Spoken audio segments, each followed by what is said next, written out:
بسم الله الرحمن الرحيم waxaan salaamayaa mar labaad shacabka Soomaalida dalka iyo dibadda mawduucina labaad wuxuu noqonayaa xisbinimada waxaan qodobkan ugu celinayaa mar kale isagoo ka duwan si kale oo qaab kale aan u dhigayno xisbinimada ayuu deegaankan dib ka jira xisbinimadu maxay tahay xisbiga ayaa jahwareersan marka dadka muwaadiniintu say u fahmaan waxa loo baahan yahay inaan mar kale ku celino xisbinimadu waxay tahay xisbigi iyo nidaamkiisa maadaama la afduubay waxa loo baahay nin haddii geeliisa la dhaco inuu geeliisa daba qayliyo waa waajib xisbinimadii qofku marka xisbi la yiraahdo xisbi waa organization wadan hogaaminaya waa ururkaas wuxuu leeyahay political program kaas waxa kamid ah nidaamka wadanka uu horumarinayo qaabka wadanka uu hagayo siyaasiyan marka xisbiga waxa taageeri kartaa marka political program kiisa aad aaminto kadibna la hubiyo ayaad xisbiga ka mid noqon kartaa marka xisbigu structure-kiisu ma aha qofka sare iyo ka ku-xiga wuu ballaaran yahay unug buu leeyahay unug hoosaaduu leeyahay xubin buu leeyahay xubin sugu leeyahay xisbi marka waa structure dhammaystiran oo wadan hogaamiya kaliya tamana aha kan wadanka hagaya iyo ka kale labaduba way ku taraysan karaa wadanka dadkan waxaad moodaa xisbinimada inay u haystaan kolba ka xukunka haya marka waxaad moodaa in resource ahaan qofku uu isleeyahay xisbiga talada haya iyo xagga resource iyo manaafacaadka malaha ugu dhadhow laakiin waxaa ka muhiimsan kolka hore inaad mabda'a xisbiga aaminto marka nidaamkeennii xisbiga ayaa waxaad moodaa inuu afduuban yahay boqolkiiba boqol EPRDF waxay ka koobnayd 4 xisbi iyo 5 xisbi oo kale oo la yiraahdo kuwa mataqaana agaarka still wadanka as far as ay doorashadii ku guuleysteen qaynuun ahaan magacoodii oo la bedelo EPP baa wadanka hagi kara oo sharci ka ahaan kara haddii laakiin xisbigu ku guuldareysta inuu wadanka hagi kari waayo doorashada inta ka horeysa de waa in la disolve gareeyo tii markaa ma jirto marka xisbigan wadanka xukuma waa xisbiga talada ku guuleystay oo uradii agaarka ahaana lagu daray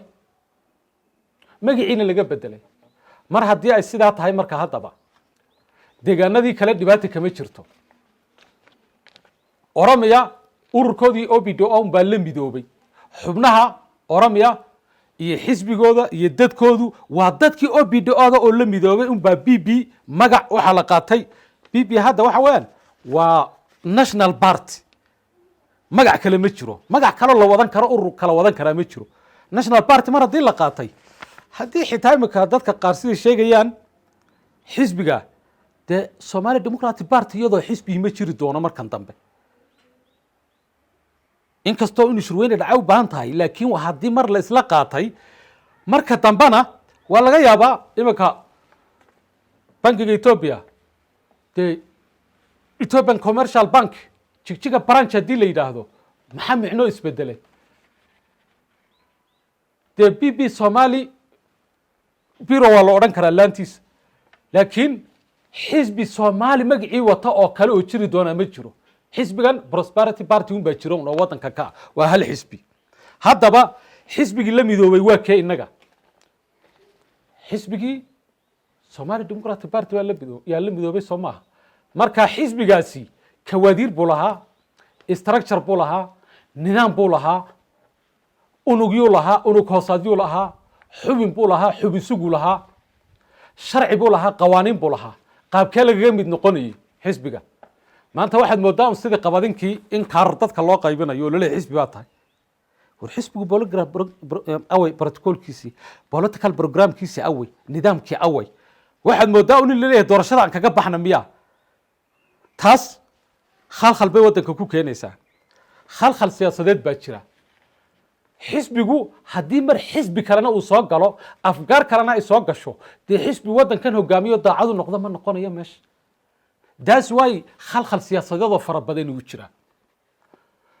ma waxaad arkaysaa xubin ma inaad noqoto xubin suga ka horeeya waa inaad 6 bilood xubin suga soo ahad ama 3 bilood kadib waa in unug hoosaadka halkaa ka jira hoggaankiisa siyaasadda kiisa abaabulka waa inay qiimeeyaan inuu qofkan yahay qof qaatay political programkii xisbiga kabacdi qaaraanka uu sidii ku bixiyo kaarkiina uu sidii ku qaato saasuu xisbi ku noqonaya laakiin maanta un baa nimidoo hebel ninka la yidhaha oo mataqaanaa kursiga madow un baan garab fadhiistay oo xisbi baan noqday waxaasi ma jira dee xisbigan wuu jahawareersan yahay xisbigan dadkii soo lahaa eeg deegaankeenna 10 milyan kama yara 100 kun way naga dhimatay 100 kunna way qaxday 9 milyan iyo 900 waddankay sii joogtay 9 milyan 900 oo kun xisbiga iyagaa sii ahaa marka iyagaa sii difaacanayay iyagaa loo soo xidhayay iyagaa eeg dhibaatooyinka jira waxaa ka mid ah dadkii waddankan u soo dagaalamay u soo rafaaday baleeg maanta ninkii deegaanka gudihiisa ku halgamaya waxaa leeyahay xisbi ma tiid kii loo soo xidhay xisbi ma tiid kii kale ee soo dagaalamayna isna waxa ma tiid baa leeyahay nin cararayna wuxuu ku leeyahay xisbi baan ahay ninkaa cararay nin ag fadhiyana oo xisbi kale ahaana wuxuu leeyahay xisbi baan ahay oo bibi baan taageersanahay ku hor maad noqotaa ka horreysa horta xisbigii shacabka ya Somali Democratic Party miyaad soo ahayd xisbiga shacabka dimuqraadiga Soomaalida miyaad soo ahayd markii hore maya ma ninkan garab fadhiya un baad xisbi ku noqoni maya jaawararka siyaasadeeda jira waxyaabaha keenaya ee aadka ula yaabi nin baa wuxuu soo qorayaa madaxweynaha garab fadhiya bishu maanta March waa 6 soo ma labadeedii wuxuu soo qoray inuu taageersan yahay xisbiga BB maalin ka horreysayna inuu onolaf yahay oo cadaan u jawaabaya buu soo qoray haddana daraad wuxuu soo qoray arrintii wuxuu ka hadlayay geesiyaashii kaaraamardha loogu magac daray uu leeyahay mataqaanaa xisbigii BB waxaynu sugaynaa waa kaa waa wuxuu soo wadaa marka waa in la iska celiyo haddana shalay wuxuu soo qoray weligay arrimahan ka yaabanahay ma waxaad aragtay nin shacaba oo waxa la wuxuu yahay una jirin oo sheeganaya u jawaabaya ra'iisul wasaarihii waddanka wuxuu soo qoray sixitaan buu yidhi waxaan idin caddaynaya oo halkan saxayaa buu yidhi hadalkii ra'iisul wasaaraha markuu hadlayay af shakhsi yuu ku hadlayay af xisbi kumuna hadlaynin buu yidhi waa ra'iisul wasaarihii waddanka qofkaasi waa qof shacab oo madaxweynaha garab fadhiya waxa qoraya haddana muxuu kaluu soo qoray madaxweynuhu wuu ka jawaabay buu yidhi arrintii maxaan ku idhahdaa geesiyaasha kaaraamardha madaxweynihiina ma afayeen buu yahay waayahe marka khalkhalka siyaasadda waxa weeyaan nidaamku markuu sidan oo kale u khalkhalo waa marka policy xisbi oo waddankii lagu hagayo una jirin bal hadda labadan erey kaleeta haddaan qiimayno ma afayeenkii madaxweynaha ninkani waa maya waa qof shacab oo isaga ag fadhiyuun lama odhanayo hadalkayga iyo magacayga maxaad u isticmaashay waxaa muhiima commenti baan u qoro waxaan ku yidhi madaxweynuhu halkuu ka yidhi waan ka soo horjeedaa kaaraamardha ee geesiyaasheedii ama kuwii Soomaali galbeed baan taageersanoo kuwani waa khalad ma SRTV buu ka yidhi ilan qofku waa inuu leeyahay warbaahinta dowladda jirta markaad leedahay madaxweynihii baa saa yidhi halkuu ka yidhi oon qaadanaa waa kan waan kula joognaa waddankii ma SRTV buu ka yidhi maya ma international media kaluu ka yidhi maya ma shir jaraa'id buu qabtay maya ma page official oo lagu yaqaano Ethiopian Tele ka diiwaan gashan oo magaciisa la yaqaano oo uu dadka uga sheegay wixii degdeg uu ka yidhi maya ninkan baa afayaan u ah ninkan maxaa tahay hadaba waad ku wareeri waa waxa weeyaan nidaam maadaama una jirin nin baa iska ag fadhiisanaya waxa doonto baad ku hadli waxa doontaad qori waayo waddankii baa fidna laga dhalinaya waxa doontaad qori bal haddana aan ku noqono bal tan madaxweynuhu iska badaa waaba laga yaabaa inuu leeyahay waa nin adeerkay waan garab fadhiyo fiqitolkii kama janno tago isagana wax laga yaabaa in dan la isku qababa oo midba in la wuxuu kan ku hadlay inuu kan u dhiiban waxba laga yaabaaba waayo ra'iisul wasaaruhuna ma isagu wakiishay uu hadlaa ra'iisul wasaaraha miyuu wakiishay ninka ra'iisul wasaaraha u jawaabaya ee la ra'iisul wasaaruhu waxaan idin cadaynayaa buu yidhi look si wax u qorayo hadalkii ra-iisul wasaare iyo ficilkiisii inuuna ahayn isagoo ku hadlaya magaca bibi oo suuna ugu hadlayn magaca bibi waaba chairmankii waddankuna waa hal urur waxa kaluu yidhi bibi waa kala ururo marka ra-iisul wasaaruhu kol qaranku waa hadli karaa marka magac xisbi kuma hadli kara buu yidhi kolkuu heer qaran ka hadlayo kolle xaafadiisu hadli karaa buu yidhi war mar kasta waddanka magaciisa isaga un baa ku hadli kara cid kaloo ku hadli kartaa ma jiro magaca xisbigana isaga un baa ku hadli kara waxa ku hadli kara oo kale cidda loo wakiisho ee deegaanada iyagoo magaca bbda heer federaal marka joogana isaga un baa ku wada hadli kara waa khaladaadka jira bal markaa waxaad qiimaysaan siyaasaddii waddanku sida ay u jahwareersan tahay siday jantaa rogan u tahay sida aad mooddo un balli biyo ku jiroo la ysaga wada darsanayo taa maxaan uga gol leeyahay arrintaa waxaa kalifaya nidaamkii xisbinimo maadaamuuna jirin nin baa wuxuu doonayaa inuu inaga gado dadkii kale oo dhan intuu liqo inuu 4 qof uu mabaadi kala urur wadata oo isaga taageersan oo fidna u dhalisa inuu xisbi inooga dhigo taas wax la qaadan kara markaa maaha waxaa ka horeeya qofkan inuu xisbiga noqdo xisbigii kale horta inuu ka baxo hadduu aana la faha waa inuu la walfa ka baxo bal ninkan kolle le oon laf baan aho oon laf oo caddaani baan u jawaabaya kolle xisbigan aan taageeraya kolle xisbigan afuufaya kolle afhayaanka ra-iisul wasaaraha hadalkiisii radinaya kolle madaxweynihii been ka sheegaya de hadday iyagu isu sheegeen runna dee caadi warqad inta la qoro ha la yidhaahdo haddi kadib ninkaas wuxuu ku hadlayo oo dhan xafiiska madaxweynaha ka soo baxday jahwareerka siyaasadda weeyaan waxa weeyaan markaa nidaamkii xisbigu wuu jahwareersan yahay baan leenahay marka waxaan u soo jeedin lahaa xisbigan 4 qof oo Nairobi ka timid oo waddanka ka carartay oo boorsooyinkoodii iyo dharkoodii uu qarwali yaallo ay ka carareen xisbi inooma noqon karto tareenkana iskama fuuli karaan siyaasadda waddankana ma jahwareerin karaan dowlad baa jirta nidaam xisbi baa jira qofku xisbi kale hadduu ahaa waan kritis garanaynaa xisbigan waddanka annagaa u soo dhimanay annagaa u soo daallay cidnana waxa uma haysano waxaad moodaa dadkii waddankan u soo halgamay ee gudaha ku jiray nin walba waxa la yidhuun heegaa tahay oo waa loo hanjabo guryuhun baa la kala galay waxaasi wax isbixin kara maaha guryaha dadku fikirka ay la fadhiisteen heegana ma tiidin waddankana eeg waxaa muhiima dadku nidaam dawliya markuu jiray waa lala soo shaqaynaya waa lagu qasbanaa ninkii dambi galay 2 qori haddii isleenihiin 2 qori way heshiiyeen dadkii kale ee political isku hayeyna way heshiiyeen funaanad la xidhina lagama dhigi karo mataqaanaa siyaasad oo dadka laguma shaambadayn karo sidaa darteed xisbigan waa in qawaaniintiisii lagu soo celiyo kaadirkiisii loo soo tababaray waa inuu xisbiga ka mid noqdo dadkii soo hagi jiray waa inay xisbiga ka mid noqdaan waayo qaynuun u diidaya ma jiro oramiya ninka joogay sidii unbuu xisbigii ku yahay amaara ninka joogay sidii unbuu xisbigii ku yahay xisbinimadu maaha markaa wax qofka mas-uulkii uu dadka ka saari kara isagu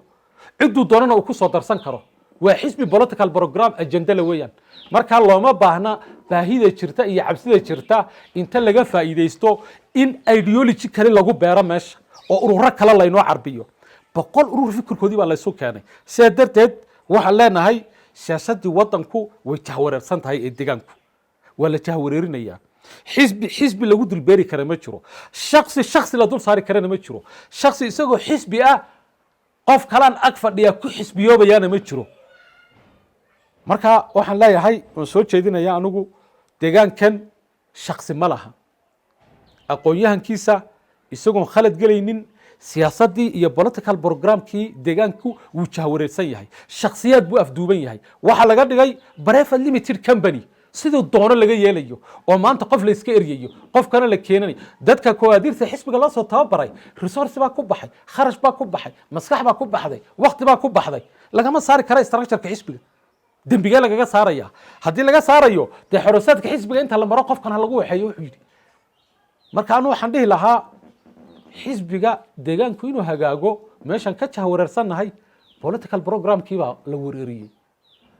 hadda iminka iskuulaadka curriculum baa lagu dhigaa sooma oo kii Ethiopia haddii curriculum kale lagu dhigayo ka waran marka iminka inagana political curriculum keena policyga leenoo dhigayo kii xisbiga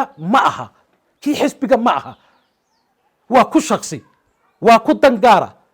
waa ku dadkii muwaadiniinta ha dembiilayaal ka dhigaya dad kalena muwaadiniin ka dhigaya sharcigii baa meeshii ka baxay qaynuunka xisbigaa ka baxay dastuurkii baa ka baxay waxa weeyaan sharci darro iyo fawda waddanka ka jirta sidaa darteed muwaadiniintu waa inay ka hadlaan jahwareerka xisbiga ka jira nidaamka loo hagayo jahwareer baa ka jira eeg axmed shide waa guddoomiye xisbiga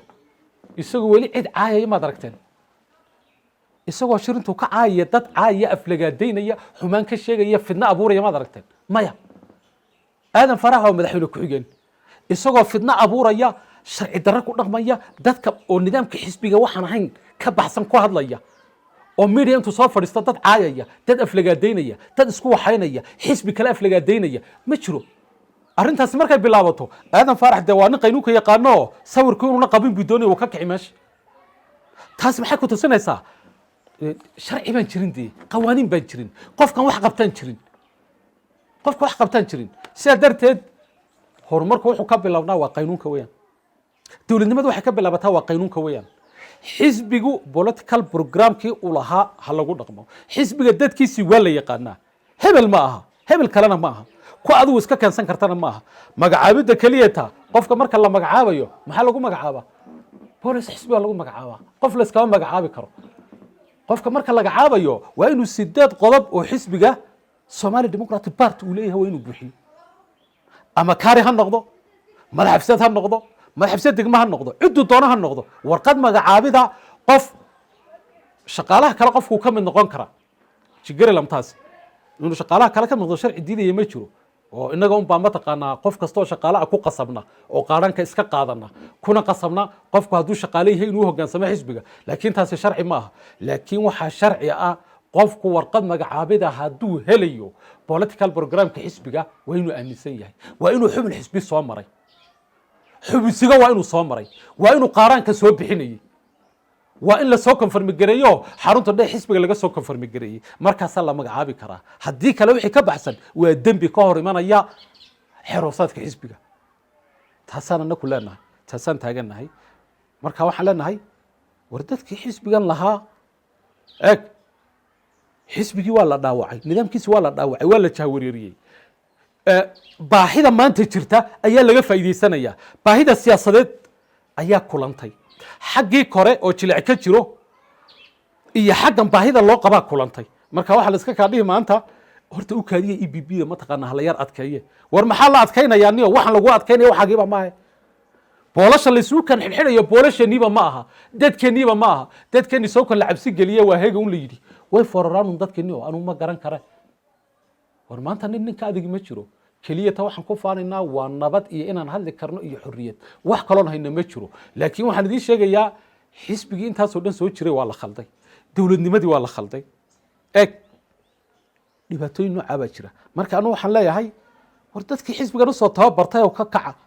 markaan ka kaca leeyahay ka kaco burar qaata ma aha xisbigii nin nidaamkiisii ku dooda xeeroosaadkiisii ku dooda